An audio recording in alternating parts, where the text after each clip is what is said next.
কথা বলবো না, খুব সংক্ষিপ্ত কয়েকটা কথা বলবো। এই শতাব্দীতে মুসলমানদের পরাজয়ের জায়গা কোনটা? অনেকে বলবেন মুসলমানদের অস্ত্র নাই, অনেকে বলতে পারবেন মুসলমানদের অ্যাটম বোম নাই, অনেকে বলতে পারবেন মুসলমানদের জাতিসংঘ নাই, মুসলমানদের এই নাই ওই নাই। আর এগুলো আমাদের মূল দুর্বলতা না। আমাদের কিচ্ছু নাই, তারপরে তো আমেরিকা আফগানিস্তানে পারে নাই। আমাদের কিচ্ছু নাই, ভারত পাকিস্তানের সাথে পারে নাই। আমাদের কিচ্ছু নাই, ইসরায়েল হামাসের সাথে পারছে না। আমাদের কিচ্ছু নাই, ইসরায়েল ইরানের সাথে পারে নাই। ভারত যদি আমাদের সাথে লাগে ইনশাল্লাহ তারাও পারবে না। ইনশাল্লাহ বলেন। যান সভাপতি সাহেব, আপনার আসন গ্রহণ করেন। আসলে আমাদের পরাজয়ের জায়গা কোথায়? আমার সাথে আছেন তো? জেনজি যুবকরা আছেন তো আমার সাথে? আজকে কিন্তু মূল ওয়াজটা আপনাদেরকে করতেছি, ভালো করে বুঝবেন। আমাদের পরাজয়ের জায়গা হলো বুদ্ধিবৃত্তিক দাসত্ব। না, ইচ্ছা এসি চালাইতেও পারেন, নাও চালাইতে পারেন, ইচ্ছা আপনার। চালাই দেন, সমস্যা নাই, মানুষ বেশি তো। দেন ইনশাল্লাহ, আল্লাহ ভরসা। দেন এসি চালাই দেন, সমস্যা কি? এটা তো যা মডেল মসজিদ মানেই তো জনমানুষের মসজিদ, এখানে তো এসি চলবে ইনশাআল্লাহ, ছেড়ে দিবে। ভালো করে কথা বুঝেন। এই শতাব্দীতে আমাদের পরাজয়ের জায়গা কি? বুদ্ধিবৃত্তিক পরাজয়। বুদ্ধিবৃত্তিক পরাজয় কি আমি আপনাদেরকে একটু ভালো করে বুঝাই, ভালো করে শুনেন। আল্লাহর নবী সাল্লাল্লাহু আলাইহি ওয়াসাল্লাম, তিনি আমাদের নবী। তিনি কে? ইমামুল আম্বিয়া। আলহামদুলিল্লাহ পড়েন। আল্লাহ নবী সাল্লাল্লাহু আলাইহি ওয়াসাল্লাম সহিহ বুখারীর হাদিসে নিজে তার পরিচয় তুলে ধরতে গিয়ে বলেছেন, আমার পরিচয় জানো? আল্লাহ নবী বলেন, আনা সাইয়্যিদু ওয়ালাদি আদম লা ফখ, আনা ইমামুল আম্বিয়া লা ফখ। আল্লাহ নবী সাল্লাল্লাহু আলাইহি ওয়াসাল্লাম বলেন, আমার পরিচয় জানো? আদম থেকে নিয়ে কিয়ামত পর্যন্ত যত মানুষ দুনিয়াতে জন্মগ্রহণ করেছে সব মানুষ হাসরের মাঠে উঠবে, সেই দিন সব মানুষের নেতা হবেন আমাদের নবী। আল্লাহ নবী সাল্লাল্লাহু আলাইহি ওয়াসাল্লাম বলেন, আনা ইমামুল আম্বিয়া লা ফখ। আমার আরেকটা পরিচয় হলো আমি সব নবীদেরও নবী। সুবহানাল্লাহ বলেন। তো যে কথা বললাম, আমাদের নবী করিম সাল্লাল্লাহু আলাইহি ওয়াসাল্লামের মাকাম অনেক বড়, আমাদের নবী করিম সাল্লাল্লাহু আলাইহি ওয়াসাল্লামের মর্যাদা অনেক বড়। আমাদের নবীর মাকাম কত, আমাদের নবীর মর্যাদা কত, আল্লাহ কোরআনে বলেন, আলাম নাশরাহ লাকা সাদরাক ওয়া ওয়াদানা আনকা বিজরাক আল্লাযী আনকাযা যাহরাক ওয়া রাফা'না লাকা যিকরাক। আল্লাহ বলেন, হাবিব, আপনার সম্মান কুষ্টিয়ার মানুষ বাড়ানো লাগবে না, আপনার সম্মান ঝিনাইদহের মানুষ বাড়ানো লাগবে না, আপনার সম্মান খুকসার মানুষ বাড়ানো লাগবে না, আপনার সম্মান বাংলাদেশের মানুষ বাড়ানো লাগবে না। আল্লাহ বলেন, ওয়া রাফা'না লাকা যিকরাক। হাবিব, আপনার সম্মান দুনিয়ার কেউ যদি না বাড়ায়, আমি আল্লাহ আপনার সম্মান বুলন্দ করে দিয়েছি। সম্মান আল্লাহ কেমনে বুলন্দ করেছেন? ইদা যুকিরতু যুকিরতা মাই। দুনিয়াতে যেখানে আল্লাহ পাবেন, আল্লাহর তাওহীদ পাবেন, সেখানে আমার নবীর রিসালাত পাবেন। আপনি যান কালিমা তয়্যিবা লা ইলাহা ইল্লাল্লাহ, না আল্লাহর নাম তো আর আস্তে কইবেন, ঠিক না? আর আজ থেকে 1 বছর আগে যখন জয় বাংলা কইতেন, ওই 6 কিলোমিটার দূর থেকে শোনা যাইতো, ও সৈনিক 100 টাকা পান, তাই না? 2 কিলোমিটার দূর থেকে ইল্লাল্লাহর আস্তে কোন কালেমা তয়্যিবা লা ইলাহা ইল্লাল্লাহ। জোরে বলেন, কালেমা তয়্যিবা লা ইলাহা ইল্লাল্লাহ। শুনেন, আমরা কারো বাপের স্লোগান দেই না, কারো নেতার স্লোগান দেই না, কারো দালালের স্লোগান দেই না, ভারতের স্লোগান দেই না, আমেরিকার স্লোগান দেই না। আমাদের স্লোগান হবে একটা, সেটা হবে লা ইলাহা ইল্লাল্লাহ। বলেন, আমাদের স্লোগান হবে একটা, সেটা হবে লা ইলাহা ইল্লাল্লাহ। আল্লাহ বলেছেন, ওয়া মা আরসালনা মিন ক্বাবলিকা মির রাসূলিন ইল্লা নূহি ইলাইহি আন্নাহু লা ইলাহা ইল্লা আনা ফা'বুদুন। আল্লাহ দুনিয়াতে যত নবী পাঠিয়েছেন, আল্লাহ দুনিয়াতে যত রাসূল পাঠিয়েছেন, কেউ জয় বাংলা শিখান নাই, অমুকের স্লোগান শিখান নাই, তমুকের স্লোগান শিখান নাই। সব নবী এবং রাসূল দুনিয়াতে স্লোগান শিখিয়েছেন একটা, সেটা লা ইলাহা ইল্লাল্লাহ। বলেন না, সেটা লা ইলাহা ইল্লাল্লাহ। দেখেন, আজকে আমরা লা ইলাহা ইল্লাল্লাহ বলি, লা ইলাহা ইল্লাল্লাহর স্পিড নেই। আজকে আমরা লা ইলাহা ইল্লাল্লাহ পড়ি বিরিয়ানি খাওয়ার জন্য, ঠিক না বেটি? আজকে আমরা লা ইলাহা ইল্লাল্লাহ পড়ি জিলাপি খাওয়ার জন্য, ঠিক না বেটি? দেখেন, আল্লাহ নবী সাল্লাল্লাহু আলাইহি ওয়াসাল্লাম মক্কার কাফেরদেরকে, এই যুবকরা ভালো করে বুঝেন, আল্লাহ নবী সাল্লাল্লাহু আলাইহি ওয়াসাল্লাম মক্কার কাফেরদেরকে বলেন নাই ক্ষমতা দেন, না বলেন নাই। তিনি বলেন নাই আমাকে অস্ত্র দেন, না বলেন নাই। আমাকে নেতৃত্ব দেন, না বলেন নাই। আমাকে টাকা দেন, না বলেন নাই।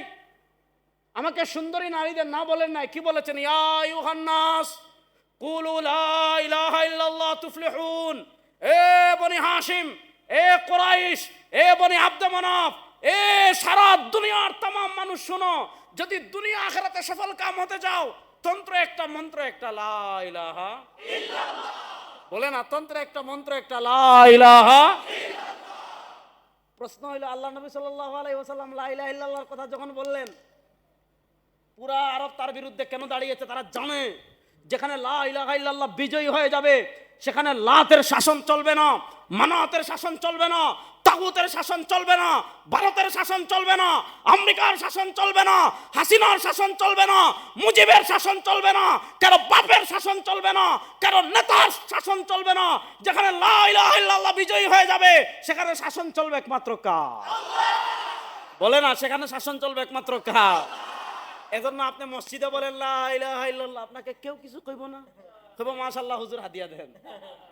আপনি খানকায় সারাদিন বলেন লা ইলাহা ইল্লাল্লাহ, কেউ কিছু বলবে না। কিন্তু আপনি যখন রাজপথে দাঁড়িয়ে বলবেন তেরা মেরা রিশতা কিয়া, লা ইলাহা ইল্লাল্লাহ, বলেন না, তেরা মেরা রিশতা কিয়া, লা ইলাহা ইল্লাল্লাহ। আর আস্তে বলেন, জোরে বলেন, তেরা মেরা রিশতা কিয়া, লা ইলাহা ইল্লাল্লাহ, তেরা মেরা রিশতা কিয়া, লা ইলাহা ইল্লাল্লাহ। এটা জঙ্গি আইছে, একদলের মাথা গরম হয় কি হয় না? সুতরাং যুবকরা এবার প্রস্তুতি নেন। লা ইলাহা ইল্লাল্লাহ শুধু মসজিদে থাকবে না, লা ইলাহা ইল্লাল্লাহ শুধু খানকায় থাকবে না, লা ইলাহা ইল্লাল্লাহ শুধু মিলাদে থাকবে না, লা ইলাহা ইল্লাল্লাহ শুধু জিকিরে থাকবে না, সংসদেও লা ইলাহা ইল্লাল্লাহ প্রতিষ্ঠা করার জন্য প্রস্তুত আছেন না? না, ইনশাআল্লাহ।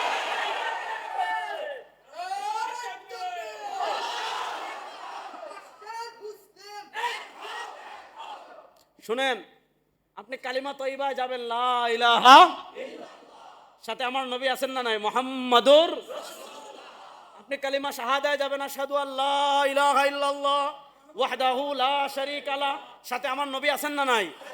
ওয়া আশহাদু আন্না মুহাম্মাদান আবদুহু ওয়া। আপনি যাবেন আযানে আশহাদু আল্লা ইলাহা ইল্লাল্লাহ, সাথে আমার নবী আছেন না নাই? আশহাদু আন্না মুহাম্মাদার।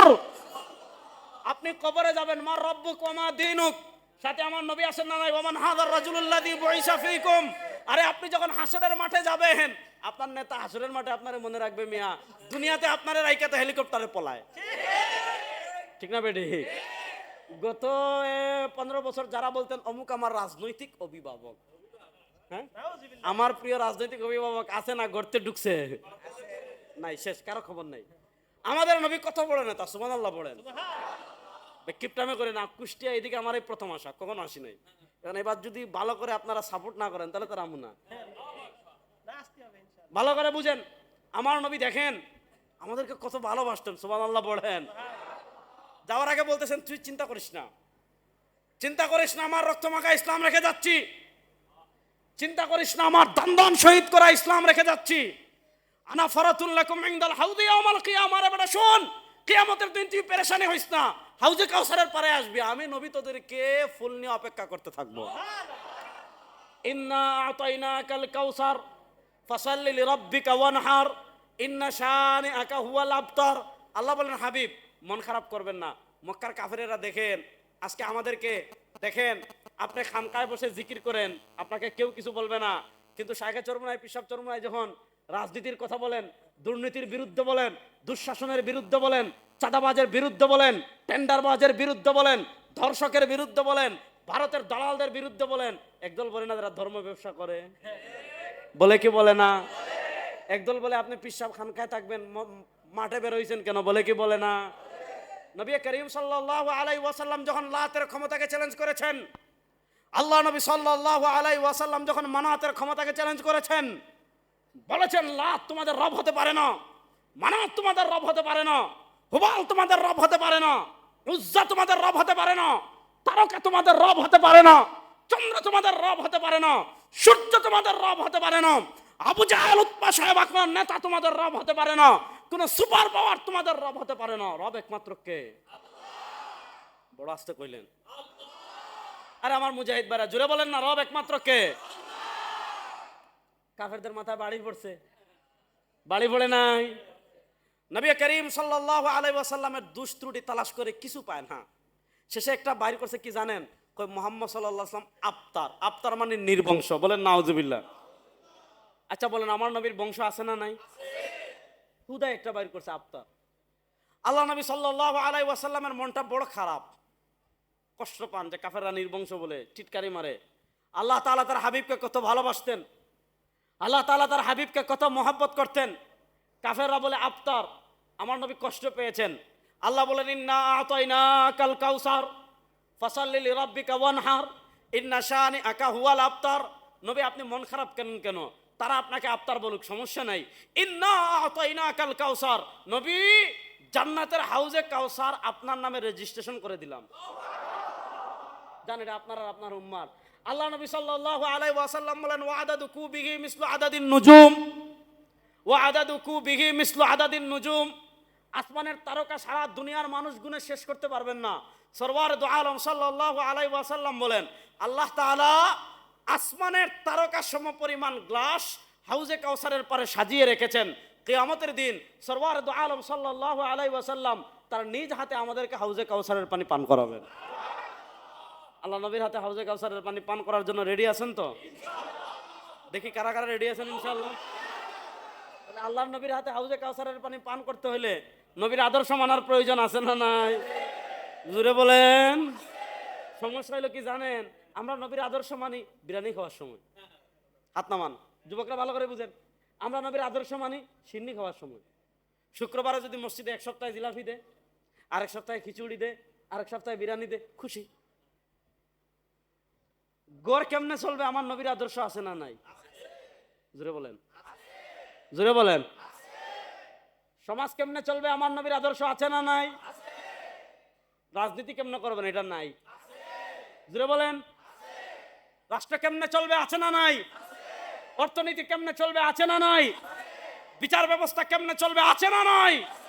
হাইকোর্ট সুপ্রিম কোর্ট কেমনে চলবে? আছে না নাই? আজকে আমরা নবীর আদর্শ খুঁজি জিলাপি খাবার সময়, নবীর আদর্শ খুঁজি মিষ্টি খাবার সময়, নবীর আদর্শ খুঁজি কবর জিয়ারত করার সময়, নবীর আদর্শ খুঁজি বাবার মৃত্যু সিন্নি করার সময়। রাজনীতিতে নবীর আদর্শ নাই, সংসদে নবীর আদর্শ নাই, অর্থনীতিতে নবীর আদর্শ নাই, বিচার ব্যবস্থায় নবীর আদর্শ নাই, রাজনীতিতে নবীর আদর্শ নাই, সিটি কর্পোরেশনে নবীর আদর্শ নাই। চলবে না। গড় থেকে নিয়ে সংসদ পর্যন্ত আল্লাহ নবীর আদর্শ বাস্তবায়ন করার জন্য প্রস্তুত আছেন না ইনশাআল্লাহ? কথা ভালো করে বুঝবেন।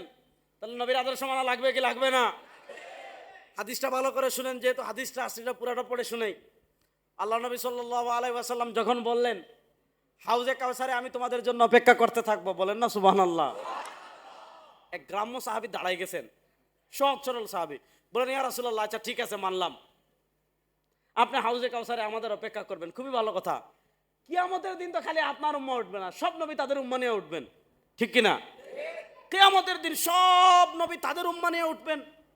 ওই সব মানুষ এখানে তো 100, 200, 1000, 2000, 3000 না, হাজার কোটি মানুষ। কারণ পৃথিবী সৃষ্টির দিন থেকে নিয়ে পৃথিবী ধ্বংসের আগের দিন পর্যন্ত সব মানুষ উঠবে। আপনি হাসরের মাঠে সিদ্দিক আকবর রাদিয়াল্লাহু তাআলাকে চিনবেন, তাকে আপনি দুনিয়াতে দেখেছেন। আপনি ওমর রাদিয়াল্লাহু তাআলাকে চিনবেন, তাকে আপনি দুনিয়াতে দেখেছেন। আপনি উসমান রাদিয়াল্লাহু তাআলাকে চিনবেন, তাকে আপনি দুনিয়াতে দেখেছেন। আপনি আলী রাদিয়াল্লাহু তাআলাকে চিনবেন, দুনিয়াতে দেখেছেন। আপনি অন্যান্য সাহাবীদেরকে চিনবেন, দুনিয়াতে দেখেছেন। সাহাবা একরাম আপনাকে চিনবে, দুনিয়াতে দেখেছে। কিন্তু ইয়া রাসূলুল্লাহ, সুবহানাল্লাহ, আরে জোরে বলেন না। আপনার যে উম্মাহ, আপনি দুনিয়া থেকে যাওয়ার 1400 বছর পর খুকসায় আসবে। আপনার যে উম্মাহ, আপনি দুনিয়া থেকে যাওয়ার 1400 বছর পর কুমারখালীতে আসবে। আপনার যে উম্মাহ, আপনি দুনিয়া থেকে যাওয়ার 1400 বছর পরে কুষ্টিয়ায় আসবে। ইয়া রাসূলুল্লাহ, সে তো আপনাকে দেখে নাই, আপনিও তাকে দেখেন নাই, কিন্তু সে তো আপনাকে বড় মহব্বত করত। সে টাকার পিছনে বিক্রি হয় নাই, সে দুনিয়ার লোভ লালসার পিছনে বিক্রি হয় নাই। দুনিয়াকে পায়ের তলায় পিষ্ট করে যে ইসলামের জন্য আপনি দান শহীদ করেছেন, যে ইসলামের জন্য আপনি তায়েফে রক্ত ঝরিয়েছেন, যে ইসলামের জন্য আপনি উহুদে রক্ত ঝরিয়েছেন, যে ইসলামের জন্য সাহাবা একরাম ঘর বাড়ি ছেড়েছেন, সে কোনো তন্ত্র মন্ত্রের দিকে যায় না। ইয়া রাসূলুল্লাহ, ওই 1400 বছর পর কুমারখালীর যে মানুষ আপনাকে মহব্বত করে সব ছেড়ে দিয়েছিল, ইসলামের জন্য ফানা হয়ে গিয়েছিল, সেও তো আপনাকে দেখে নাই, আপনিও তাকে দেখেন নাই। হাসরের মাঠে আপনি কেমনে চিনবেন যে এটা আপনার উম্মাহ, আর কেমনে তারে আপনি হাউজে কাউসারের পানি পান করাবেন? বলেন না সুবহানাল্লাহ। আল্লাহ নবী সাল্লাল্লাহু আলাইহি ওয়াসাল্লাম জবাব দিচ্ছেন, আর আইতা লাউ আন্না রাজুলান লাহু ফারাস, আর আইতা লাউ আন্না রাজুলান লাহু ফারাসুন গুররুম মুহাজ্জালুন বাইনা দুহমিন ওয়া বুহমিন। আচ্ছা বলেন, আল্লাহ নবী সাল্লাল্লাহু আলাইহি ওয়াসাল্লাম বলেন, আচ্ছা সাহাবা একরাম আমাকে বলো, মনে করেন কুষ্টিয়ার এক ব্যক্তির 1 লাখ ঘোড়া আছে কালো, আর 1 লাখ ঘোড়া আছে লাল।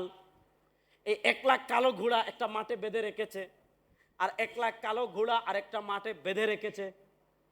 এই 1 লাখ কালো ঘোড়ার ভিতর 1 লাখ লাল ঘোড়ার ভিতর একটা ঘোড়া চান কপালে, যেটার পা সাদা কপাল সাদা। আচ্ছা বলেন, এই 1 লাখ ঘোড়ার ভিতর একটা ঘোড়া যদি চান কপালি হয়, তাহলে এই চান কপালি ঘোড়া খুঁজে বের করতে মালিকের কোনো কষ্ট হবে? সহজ। আল্লাহ নবী বলেন বুখারী শরীফের হাদিস, ইন্না উম্মতি ইউরাদুনা ইয়াউমাল কিয়ামা, ইন্না উম্মতি ইউরাদুনা ইয়াউমাল কিয়ামাতি গুররাম মুহাজ্জালিনা মিন আসারিল ওয়াদু ফামান ইসতাতা আন ইউতিলা গুররাতাহু ফালিয়াফআল। নবী করিম সাল্লাল্লাহু আলাইহি ওয়াসাল্লাম বলেন, আমার উম্মার অবস্থা কি হবে হাসরের মাঠে জানেন? ওই 1400 বছর পরে কুষ্টিয়ায় যে আসবে, কুমারখালীতে যে আসবে, খুকসায় যে আসবে, তাকে আমি কেমনে চিনবো জানো? ইন্না উম্মতি ইউরাদুনা ইয়াউমাল কিয়ামা গুররাম মুহাজ্জালিনা মিন আসারিল ওয়াদু। ওই যে আমার উম্মাহ রাতের শেষ প্রহরে জাগ্রত হয়ে গিয়েছে। সুবহানাল্লাহ। আল্লাহর মহব্বতে, আল্লাহর ভালোবাসায় ফজরের নামাজ পড়ছে, শীতের রাতে বড় কষ্ট হয়েছে, ঠান্ডা পানি দিয়ে হাত ধৌত করেছে, চেহারা ধৌত করেছে, পা ধৌত করেছে, কষ্ট হয়েছে। লাভ কি হবে জানেন? ওই যখন কিয়ামতের মাঠে উঠবে, আর যে ঠিক মতো নামাজ পড়েছে, ওযু করেছে, তার হাত পা চেহারা নূরে তারকার মতো জ্বলজ্বল করতে থাকবে। কোন নবীর উম্মার চেহারা জ্বলজ্বল করবে না, কোন নবীর হাত জ্বলজ্বল করবে না, কোন নবীর পা জ্বলজ্বল করবে না। সরওয়ারে দু আলম সাল্লাল্লাহু আলাইহি ওয়াসাল্লাম দেখবেন হাসরের মাঠের ওই কোনায় দেখা যায় একজনের চেহারা থেকে তারকার মতো নূর বের হয়, একজনের হাত থেকে তারকার মতো নূর বের হয়, একজনের পা থেকে তারকার মতো নূর বের হয়। সরওয়ারে দু আলম ডাক দিবেন, আয় আমার উম্মাহ, আমার হাতে হাউজে কাউসারের পানি পান করে তোর কলিজা ঠান্ডা করে ফেল। আজকে সেই নবী আমাদের মাঝে নাই। আজকে আমরা আব্রাহাম লিঙ্কনকে ফলো করি, আজকে আমরা অমুককে ফলো করি, আজকে আমরা তমুককে ফলো করি। আজকে আমাদের সেলিব্রিটি হয়ে যায় ভারতের অমুক। বাংলাদেশের সবচেয়ে বড় শত্রু ভারত। এই যুবকরা বলেন, বাংলাদেশের সবচেয়ে বড় শত্রু। ঠ্যাং ভাঙার জন্য প্রস্তুত আছো তো যুবকরা? ইনশাআল্লাহ। ভয় পাইছে মুরব্বীরা হাত তুলে, যুবকদের কথা নাই। এ ভারতের আমরা ডরাই, জোরে কোন? ভারতের আমরা ডরাই। দাদাগিরিও পারে, মাস্তানিও পারে, বেডাগিরিও পারে। বাংলাদেশের মানচিত্রের দিকে হাত বাড়ালে সেই কালো হাত ভেঙে দেওয়ার জন্য প্রস্তুত আছেন? কথা ভালো করে বুঝেন। আজকে আমাদের নবী করিম সাল্লাল্লাহু আলাইহি ওয়াসাল্লামের আদর্শ আমাদের কাছে উপেক্ষিত। আমাদের মঈনুদ্দিন ভাই চলে আসছেন, এই আসার সিগন্যাল হলো আমার সময় বেশি নাই, এজন্য আমি খুব বেশি কথা বলবো না, কয়েকটা কথা বলবো। ভালো করে শুনবেন, এত কথা কয় না, ভালো করে শুনবেন তো ইনশাআল্লাহ। তাহলে বোঝা গেল জীবনের সব ক্ষেত্রে নবীকে মানার দরকার আছে না নাই? জীবনের সব ক্ষেত্রে নবীকে আদর্শ মানার দরকার আছে না নাই? বলেছিলাম আমাদের এই সমাজে সবচেয়ে বড়, এই মুসলিম সমাজে সবচেয়ে বড় বুদ্ধিবৃত্তিক পরাজয়ের জায়গা কোথায়? আমি বলেছিলাম এই শতাব্দীতে মুসলমানদের সবচেয়ে বড় পরাজয়ের জায়গা হলো মুসলমানরা ইসলামকে সংকুচিত করে ফেলেছে। বলবেন হুজুর ইসলামকে কেমনে সংকুচিত করে ফেলেছে? এই ইসলামকে সংকুচিত করার জন্য তারা আমাদের মধ্যে যে বিষ ছড়িয়ে দিয়েছে, ওই বিষের নাম হলো ধর্মনিরপেক্ষতা, সেকুলারিজম। ধর্মনিরপেক্ষতা কি আমি আপনাদেরকে বুঝাই। আপনাদের কুষ্টিয়ায় হিন্দু ভাইরা আছে না নাই? হিন্দুদের ধর্ম আর আমাদের ধর্মের পার্থক্যের জায়গা কোথায়? মনোযোগ। আপনাদের কুষ্টিয়া খ্রিস্টান আছে না নাই? সংখ্যায় কম অবশ্যই আছে, 1-2 জন। আচ্ছা, আপনি যারা ইউরোপ অঞ্চলে সব রাষ্ট্রগুলো খ্রিস্টান রাজ্য, খ্রিস্টান রাজ্য আর আমাদের রাজ্যের পার্থক্য কি? হিন্দু ধর্ম আর আমাদের ধর্মের পার্থক্য কি? দেখেন, হিন্দুরা তাদের ধর্মকে, খুব মনোযোগ, হিন্দুরা তাদের ধর্মকে, মনোযোগ, খ্রিস্টানরা তাদের ধর্মকে বানিয়ে ফেলেছে অনুষ্ঠান নির্ভর। অনুষ্ঠান নির্ভর মানে যখন পূজার সময় আসবে পূজা করবেন, মূর্তি বানাবেন, 3-4 দিন নাচ গান করবেন, মূর্তি ট্রাকে তুলবেন, নাচ গান করে নদীতে ফেলাই দিবেন, আপনি হিন্দু শেষ। সে হাঁটবে কিভাবে? তার ধর্ম মাথা কামায় না। ভাই তুই যেভাবে মন চায় হাঁট। খাবে কিভাবে? তার ধর্ম মাথা কামায় না, যেভাবে মন চায় খা। ঘুমাবে কিভাবে? তার ধর্ম মাথা কামায় না, যেভাবে মন চায় ঘুমা। বাথরুমে যাবে কেমনে, বের হবে কেমনে? তার ধর্ম মাথা কামায় না, যেভাবে মন চায় যা, যেভাবে মন চায় বের হ। ব্যবসা করবে কেমনে? তার ধর্ম মাথা কামায় না, যেভাবে মন চায় কর। রাজনীতি করবে কেমনে? তার ধর্ম মাথা কামায় না, যেভাবে মন চায় কর। রাষ্ট্র চালাবে কেমনে? তার ধর্ম মাথা কামায় না, যেভাবে মন চায় চালা। অর্থনীতির ভিত্তি কি হবে? তার ধর্ম মাথা কামায় না, যেভাবে মন চায় কর। বিচার ব্যবস্থা, হাইকোর্ট, সুপ্রিম কোর্ট, জজ কোর্ট, নিম্ন আদালত কেমনে চলবে? তার ধর্ম মাথা কামায় না, যেভাবে মন চায় চালা। ধর্ম কোথায়? মন্দিরে। মন্দিরের বাইরে তাদের ধর্ম নাই। খ্রিস্টান ধর্ম ঠিক, গির্জার বাইরে ধর্ম নাই। রাষ্ট্র কিভাবে চলবে? খ্রিস্টান ধর্ম মাথা কামায় না। সংসদ কেমনে চলবে? খ্রিস্টান ধর্ম মাথা কামায় না। বিচার ব্যবস্থা কেমনে হবে? তাদের ধর্ম মাথা কামায় না। অর্থনীতি কি হবে? খ্রিস্টান ধর্ম মাথা কামায় না। সংবিধান কেমনে হবে? তাদের ধর্ম মাথা কামায় না। তাহলে ধর্ম কোথায়? তারা বলে ধর্ম থাকবে গির্জায়, এরা বলে ধর্ম কোথায়? এরা বলে ধর্ম থাকবে মন্দিরে। তাদের স্লোগান কি? ধর্ম আলাদা, রাষ্ট্র আলাদা। রাষ্ট্র চলবে রাষ্ট্রের মতো, হর্তাকর্তা তারা যেভাবে ভালো মন চায় চালাবে। ধর্ম ধর্মের মতো থাকবে। রাষ্ট্র কেমনে চলবে? ধর্ম মাথা কামাবে না। অর্থনীতি কি হবে? ধর্ম মাথা কামাবে না। বিচার ব্যবস্থা কেমনে হবে? ধর্ম মাথা কামাবে না। পুরো রাষ্ট্রের অবকাঠামো কেমনে হবে? ধর্ম মাথা কামাবে না। সংবিধান কি হবে? ধর্ম মাথা কামাবে না। রাষ্ট্র আলাদা, ধর্ম আলাদা। ধর্ম থাকবে কোথায়? খানকা। ধর্ম থাকবে কোথায়? গির্জায়। ধর্ম থাকবে কোথায়? মন্দিরে। আমরা স্পষ্ট ভাষায় বলি, যারা বলবে ধর্ম আলাদা, রাষ্ট্র আলাদা, এই কথা বুঝে শুনে কেউ যদি বলে, তার ঈমান থাকবে না, সে মুরতাদ হয়ে যাবে। এটার উপর আমার একটা লেকচার আছে, আপনারা শুনবেন। ধর্ম এবং রাষ্ট্র আলাদা কিনা, এটার উপর আজকে এখানে লেকচার দিব না আমি। আমার স্বতন্ত্র লেকচার আছে, ইউটিউবে সার্চ দিলেই পাবেন, শুনে নিয়েন। তাহলে প্রশ্ন হলো, হিন্দু ধর্ম আর আমাদের ধর্মের পার্থক্য কি? আপনি কিভাবে হাঁটবেন আমাদের ধর্মে আছে না নাই? এই যুবকরা বুঝে বলেন। কি খাবেন, কিভাবে খাবেন, কেন খাবেন, আমাদের ধর্মে আছে না নাই? কেমনে ঘুমাবেন, আমাদের ধর্মে আছে না নাই? কেমনে বাথরুমে যাবেন, বের হবেন, আমাদের ধর্মে আছে না নাই? কেমনে বিয়ে শাদী করবেন, আমাদের ধর্মে আছে না নাই? কেমনে ব্যবসা করবেন, আমাদের ধর্মে আছে না নাই? তবে কেমনে রাজনীতি করবেন, এটা নাই। বুঝা বলেন। কেমনে রাজনীতি করবেন, আছে না নাই? রাষ্ট্র কেমনে চলবে, আছে না নাই? সংবিধান কেমনে হবে, আছে না নাই? অর্থনীতি কেমনে হবে, আছে না নাই? বিচার ব্যবস্থা কেমনে হবে, আছে না নাই? এই সংসদ কেমনে চলবে, আছে না নাই? এবার ঢুকাই দিছে ধর্ম নিরপেক্ষতা। ধর্ম হেরা বলে ধর্ম থাকবে মন্দিরে, এরা বলে ধর্ম থাকবে গির্জায়, আমাদেরকে বলে ধর্ম থাকবে মসজিদে, আমাদেরকে শিখায় ধর্ম থাকবে খানকায়, আমাদেরকে শিখায় ধর্ম থাকবে মাদ্রাসায়। হুজুর, এজন্য দেখবেন হুজুর রেজাউল করিম আবার সাহেব, আপনার বক্তব্য খুবই ভালো লাগে, আপনি রাজনীতি যে জড়ালেন কেন? হুজুর আপনি নির্দল, কেউ যদি বলে আমি নির্দল, এটা সবচেয়ে বড় ভণ্ড। দল হবে দুইটা, একটা ইসলামের দল আর একটা মুশরিকদের দল, একটা আল্লাহর দল আর একটা তাগুতের দল। আপনি হয় জান্নাতের দল নাহলে জাহান্নামের দল, মাঝামাঝি কিচ্ছু নাই। কি কোন হিসাব ভালো করে বুঝেন।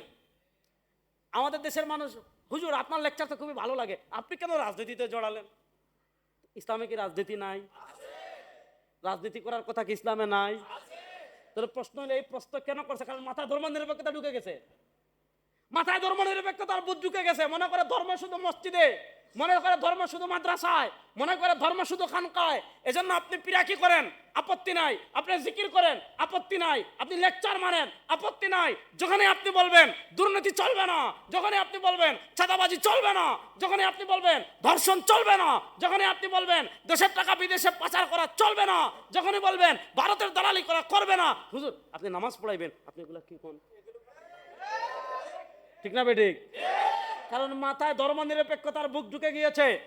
এজন্য ঘর কেমনে চলবে এটাও কোরআন সুন্নায় আছে, সমাজ কেমনে চলবে এটাও আছে, রাজনীতি কেমনে হবে এটাও আছে, রাষ্ট্র কেমনে চলবে আছে না নয়? এটা বড় আস্তে কইছেন। রাষ্ট্র কেমনে চলবে, আছে না নাই? এবার যুবকরা বুঝে শুনে বলেন, বাংলাদেশের বয়স 52 বছর হয়েছে। আপনারা সোনার বাংলাদেশ শুনেছেন, রূপার বাংলাদেশ শুনেছেন, ডিজিটাল বাংলাদেশ দেখেছেন, স্মার্ট বাংলাদেশ দেখেছেন। কোনো বাংলাদেশ দেখার বাকি নেই। আর শুধু একটা বাংলাদেশ দেখার বাকি আছে, সেটা ইসলামের বাংলাদেশ। আমরা বলেছি শুধু নেতার পরিবর্তন নয়, শুধু নেতা নয়, নীতিরও পরিবর্তন চাই। বাংলাদেশের নেতার পরিবর্তনের দ্বারা পরিবর্তন যদি সম্ভব হতো, বাংলাদেশের নেতার পরিবর্তন অনেকবার হয়েছে, ক্ষমতার পরিবর্তন অনেকবার হয়েছে, চেয়ারের পরিবর্তন অনেকবার হয়েছে। এদেশের মানুষের ভাগ্যের পরিবর্তন হয় নাই। আর শুধু নেতার পরিবর্তন না, এবার নীতির পরিবর্তন হবে। ওই পস্তা পচা মানুষের তন্ত্রমন্ত্র বাদ দিয়ে আল্লাহর কোরআনকে সংসদে বিজয় করার জন্য কুষ্টিয়ার মুসলমান প্রস্তুত আছেন না?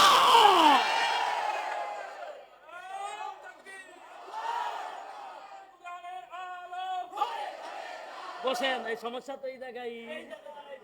আপনি সারা বলবে আলু কোরআনের আলো, ঘরে ঘরে জ্বালো, তারা খুশ। ভাই আপনি সারা জীবন করে কোরআন আলো জ্বালান, সে পাতা দিবে না। কোরআন খালি গলে জ্বলার জন্য হয়েছে। আপনি গড়ে কোরআন আলো জ্বালাইলেন, হেরা সংসদে ধর্ম নিরপেক্ষতা জ্বালাই দিল। আপনি গড়ে কোরআন আলো জ্বালাইলেন, তারা সংসদে জাতীয়তাবাদ জ্বালাই দিল। কোরআনের আলো যেমন ঘরে জ্বলবে, কোরআনের আলো তেমন রাজনীতিতে জ্বলবে, কোরআনের আলো সংসদেও জ্বলবে, কোরআনের আলো বিচার ব্যবস্থায় জ্বলবে ইনশাআল্লাহ। নারায়ে তাকবীর, নারায়ে তাকবীর। আল কোরআনের আলো, কোরআন সুন্নাহর আলো, সংসদে জ্বালো। আমরা সবাই রাসূল সেনা, তোমার নেতা আমার নেতা, তোমার নেতা আমার নেতা। নারায়ে তাকবীর। কোরআনকে বিজয় করার জন্য প্রস্তুত আছেন? আল্লাহকে হাজির নাজির রেখে হাত তোলেন তো ইনশাআল্লাহ। আল্লাহ তাআলা কোরআনকে বিজয় করার তৌফিক দান করো। তন্ত্রমন্ত্র দিন শেষ, ইসলামের বাংলাদেশ।